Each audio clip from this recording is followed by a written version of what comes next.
सभी लोगों को मेरी तरफ से सुप्रभात। आज का विषय बिंदु है कारक।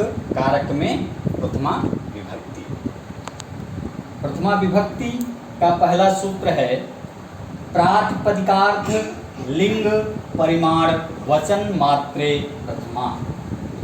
प्रातिपदिकार्थ लिंग परिमाण वचन मात्रे प्रथमा। तो कह रहे हैं कि अब इसमें द्वंद्व समास लगा है, प्रातिपदिकार्थश्च, है ना। तो कह रहे हैं कि अब मात्र शब्द का क्या अर्थ है कि मात्र सभी से जुड़ा है, सभी में जुड़ा है। प्रातिपदिकार्थ मात्र में, लिंग मात्राधिक्य में, है ना। अब ये हो जाएगा केवल प्रातिपदिकार्थ, केवल प्रातिपदिकार्थ मात्र में, है ना। केवल लिंगाधिक्य मात्र में, केवल परिमाण मात्र में, केवल वचन मात्र में प्रथमा विभक्ति होती है। प्रथमा विभक्ति होती है। अब केवल प्रातिपदिकार्थ, ठीक है, केवल प्रातिपदिकार्थ मात्र में होता है। केवल प्रातिपदिकार्थ मात्र क्या है? केवल प्रातिपदिकार्थ क्या है? कह रहे हैं कि नीतोपस्थितिकः पदार्थः प्रातिपदिकार्थः। नीतोपस्थितिकः पदार्थः प्रातिपदिकार्थः। कह रहे हैं जिस शब्द के उच्चारण करने पर, जिस शब्द के उच्चारण करने पर जो पदार्थ नियत अर्थात नियम से उपस्थित हो जाता है उसे प्रातिपदिकार्थ कहते हैं। उसे प्रातिपदिकार्थ कहते हैं। कुछ विद्वान ने बताया है जैसे विभक्ति के पहले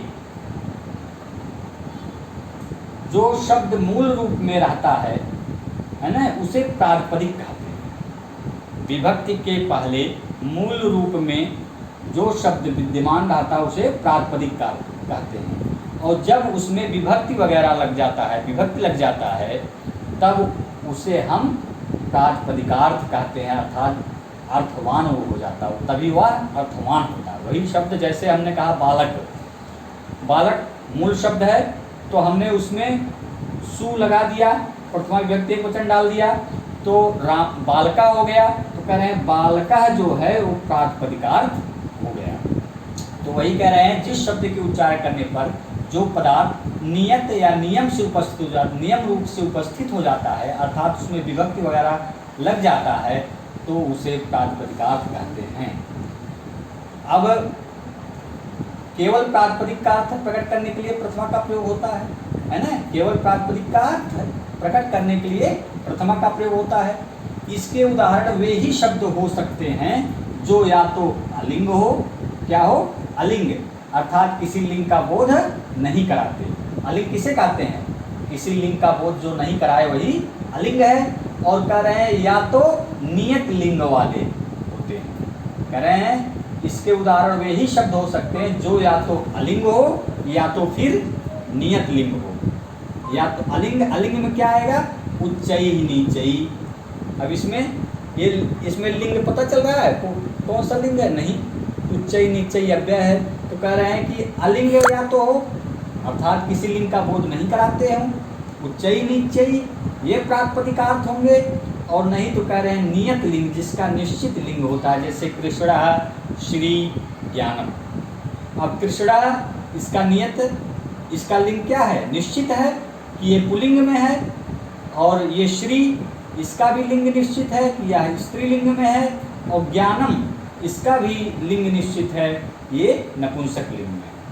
तो प्रातिपदिकार्थ कहाँ कहाँ होते हैं? अलिंग में होते हैं और नियत लिंग में होते हैं, है ना। समझ में आ गया? तो प्रातिपदिक किसे कहते हैं? प्रातिपदिकार्थ कहते हैं जिस शब्द के उच्चारण करने पर जो पदार्थ नियत या नियम से उपस्थित हो जाता है उसे प्रातिपदिकार्थ कहते हैं। जैसे उच्चई नीचई, जैसे कृष्णा, श्री, ज्ञानम। उच्चई नीचई अलिंग के उदाहरण हो गए और नियत लिंग के उदाहरण हो गए कृष्णा, श्री, ज्ञानम। अब देखिए ये कह रहा है लिंग मात्र की अधिकता में, केवल लिंग मात्र की अधिकता में, है ना।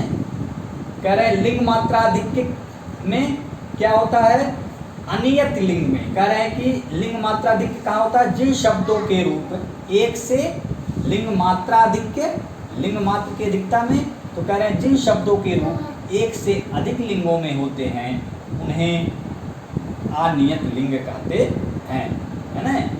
अब कह रहे हैं कि अब लिंग मात्राधिक्य, लिंग मात्र की अधिकता में, इसमें कह रहे हैं कि इसमें अनियत लिंग होते हैं, है ना। जिन शब्दों के रूप एक से अधिक लिंगों में होते हैं उन्हें अनियत लिंग कहते हैं। अनियत लिंग जिसका लिंग निश्चित नहीं है, जिसका लिंग निश्चित ना हो उसे क्या कहते हैं, अनियत लिंग। जैसे हमने कहा तटः, है ना, तटी तटम, तटः तटी तटम। अब तटः क्या हो गया, पुल्लिंग, और तटी क्या हो गया, स्त्रीलिंग, और तटम नपुंसक लिंग। और जैसे तटः का एक से अधिक लिंगों में चलता है ना, तटा तटी तटम।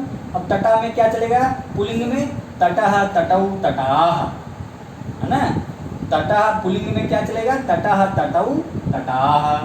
तटी क्या स्त्रीलिंग में कैसे चलेगा, है ना, तटी चलेगा तटी तट्यो तट्याः, है ना, तटी तट्यो तट्यः।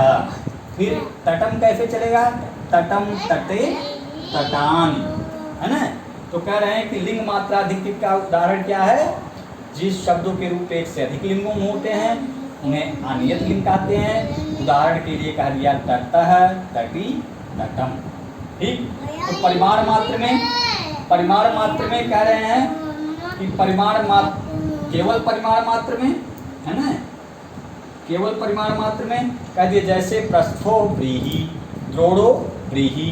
प्रस्थो व्रीहि, प्रस्था मतलब होता है एक विशेष परिमाण माप, क्या, प्रस्था आधा सेर, आधा सेर, व्रीहि मतलब चावल। तो कह रहे हैं कितना चावल, आधा सेर चावल, है ना, मापा गया हो किसी बर्तन विशेष में, नाप कर क्या क्या, आधा सेर चावल। अब कह रहे हैं परिमाण इसका क्या हुआ, आधा सेर प्रस्था, है ना। प्रस्था क्या हुआ, परिमाण हो गया। और व्रीहि क्या हो गया, ये चावल। कह रहे हैं कि कितना चावल, आधा सेर। तो परिमाण इसलिए प्रस्थों में, है ना, प्रस्था, प्रस्थो या प्रस्था, प्रस्था व्रीहि प्रथमा विभक्ति वचन हो गया। फिर समझ में आया ना। तो परिमाण विशेष में क्या होता है, केवल परिमाण विशेष में क्या होता है, प्रथमा विभक्ति हो जाता है। तो यहाँ प्रस्थः व्रीहि, आधा सेर चावल, द्रोणो व्रीहि, है ना। तो फिर कह रहे हैं अगला कि वचन मात्र में, केवल वचन मात्र में क्या होता है, प्रथमा विभक्ति होता है ना। वचन, वचन किसे कहते हैं, संख्या मात्र को। केवल वचन मात्र में अर्थात संख्या मात्र में भी प्रथमा विभक्ति होती है, केवल संख्या मात्र में भी प्रथमा विभक्ति होती है। जैसे हमने कहा दिया एकाः द्वौ बहवः, एका दो बहवः, ठीक ना। तो वचन मात्र में भी प्रथमा विभक्ति होता है, समझ में आ रहा है। फिर वो कह रहे हैं कि प्रातिपदिकार्थ, केवल प्रातिपदिक मात्र में प्रथमा विभक्ति होती है। प्रातिपदिकार्थ में हो गया अलिंग और नियत लिंग। जैसे अलिंग में हो गया उच्चई नीचई, नियत लिंग में हो गया कृष्णः श्री ज्ञानम। केवल लिंग मात्राधिक्य में कह रहे हैं केवल, जैसे तटः तटी तटम, है ना, तटः पुल्लिंग है, तटी स्त्रीलिंग है, तटम नपुंसक लिंग है। फिर कह रहे हैं केवल परिमाण मात्र में, केवल परिमाण, जैसे प्रस्थो व्रीहि, प्रस्थ आधा सेर चावल। तो आधा सेर में क्या हो गया, परिमाण मात्र में प्रथमा विभक्ति लग गया, प्रस्था हो गया, प्रस्थ का प्रस्था हो गया। फिर वचन मात्र में कह रहे हैं वचन अर्थात संख्या मात्र में ही प्रथमा विभक्ति होती है, जैसे एका दो बहवः। फिर अब इसमें प्रथमा विभक्ति में एक और सूत्र है संबोधने चा, कह रहा है और संबोधन में भी प्रथमा विभक्ति का प्रयोग होता है। संबोधने चा कहता है और संबोधन में भी प्रथमा का भी अर्थ होता, तो प्रथमा विभक्ति का प्रयोग होता है। अब संबोधन का क्या अर्थ है, किसी को अभिमुख, किसी को अभिमुख करके अच्छी तरह समझाना, किसी को अभिमुख करके अच्छी तरह समझाना। और संबोधन का उच्चारण कैसे किया जाता है, जोर से किया जाता है। जैसे हो रामः, हे रामः, है ना, हे बालकाः, जैसे हे बालकाः, हे बालकों, हे कन्याः, हे कन्याओं, हे बालिकाओं, है ना। कह रहे संबोधन का अर्थ होता है किसी को अभिमुख करके अच्छी तरह समझाना। और संबोधन का उच्चारण कैसे होता है? जोर से होता है। जैसे हमने कह दिया हे बालकाः अत्र आगच्छन्तु, है ना, हे कन्याः, हे कन्याओं, हे बालिकाओं, है ना। तो संबोधन क्या कहता है? और संबोधन का भी प्रयोग किसमें होता है? प्रथमा विभक्ति में होता है, क्योंकि संबोधन को हमने संबोधन को कारक नहीं माना गया है, क्योंकि इसका सीधा संबंध नहीं होता है, इसलिए कह रहे संबोधन चाहिए। इसलिए संबोधन को ही हमने प्रथमा विभक्ति में ही मान लिया गया है।